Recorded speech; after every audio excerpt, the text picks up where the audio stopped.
नमस्कार, मैं आश्रुति वोरा और आप देख रहे हैं नेक्स्ट 9 न्यूज। बात करने जा रहे हैं स्वामी प्रसाद मौर्य के बारे में।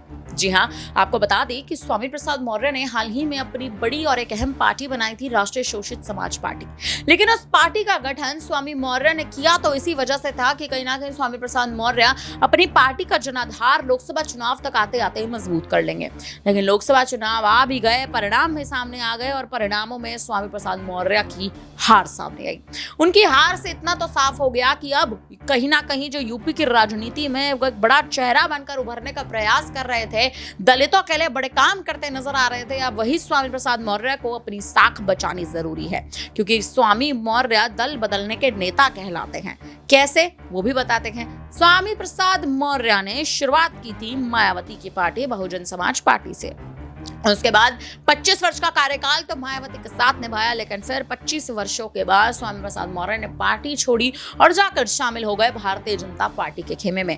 भारतीय जनता पार्टी के खेमे में एक लंबे समय तक अपनी साख जमा के रखी। कहीं ना कहीं बीजेपी की ओर से तमाम बड़े, एक तरह से कहें तो बड़ी जिम्मेदारियां निभाते नजर आए। लेकिन जब भारतीय जनता पार्टी से भी अपने बच्चों के लिए और कहीं ना कहीं तमाम उन चेहरों के लिए टिकट मांगते नजर आए, जिसकी बड़ी वजह बनती है, जब स्वामी प्रसाद मौर्य का जिक्र करते हैं कि स्वामी प्रसाद मौर्य को पार्टी से निकाला इसलिए जाता है क्योंकि स्वामी प्रसाद मौर्य अपने बच्चों के लिए टिकट मांगते नजर आते हैं, अपने परिवार के लिए टिकट मांगते नजर आते हैं। अपने लिए नहीं, लेकिन अपने परिवार के लिए टिकट मांगते हैं। यही बड़ी वजह थी कि बसपा से कहीं ना कहीं स्वामी प्रसाद मौर्य को बाहर कर दिया गया था, भारतीय जनता पार्टी से बाहर कर दिया गया था और फिर उसके बाद जाकर पहुंचे समाजवादी पार्टी के खेमे में।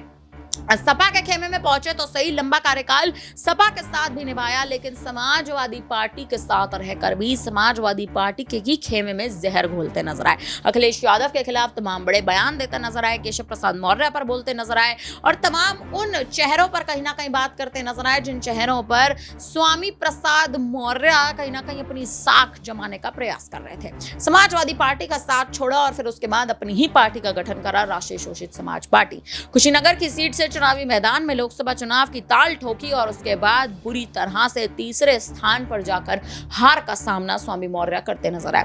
स्वामी प्रसाद मौर्य और उनकी बेटी संघमित्रा मौर्य की बात करें तो संघमित्रा मौर्य का भी भारतीय जनता पार्टी ने इस बार के लोकसभा चुनाव में बदायूं से टिकट काट लिया था। जो दूसरे प्रत्याशी बदायूं से उतरे वो भी कहीं ना कहीं जीत नहीं दर्ज कर पाए और बदायूं की सीट भाजपा के हाथ से रेत की तरह फिसल गई। अब लगातार सुर्खियों में स्वामी मौर्य और उनकी बेटी संघमित्रा मौर्य ऐसे बने हुए हैं क्योंकि आने वाले समय में ये दोनों ही चेहरे किसी अन्य दल के साथ शामिल हो सकते हैं। अन्य दल कौन? मायावती।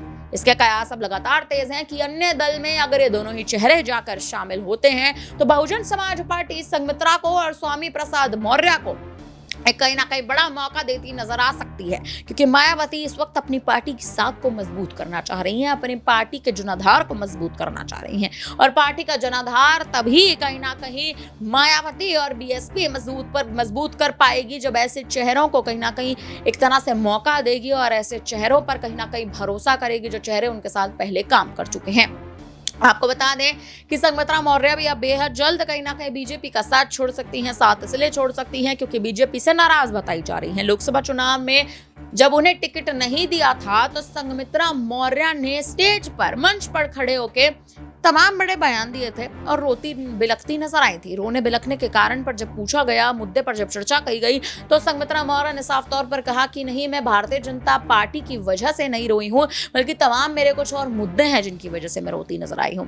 आपकी जो स्थिति है वो ये है कि अगर मायावती के साथ जाकर ये दोनों ही चेहरे शामिल हो जाते हैं तो कहीं ना कहीं कयासों का दौर सच में बदलेगा और दोनों ही चेहरों के साथ गठबंधन में मायावती अपनी पार्टी का जनाधार मजबूत कर पाएंगी। फिलहाल अब इस पूरे मुद्दे पर और आपको क्या लगता है कि क्या संघमित्रा मौर्य, स्वामी मौर्य बीजेपी को छोड़ और कहीं ना कहीं राष्ट्रीय शोषित समाज पार्टी के साथ गठबंधन बीएसपी का करते नजर आएंगे? हमें कमेंट करके अपनी राय जरूर दीजिएगा। तमाम बड़ी खबरों के लिए बने रहिए हमारे साथ, देखते रहिए नेक्स्ट 9 न्यूज। धन्यवाद।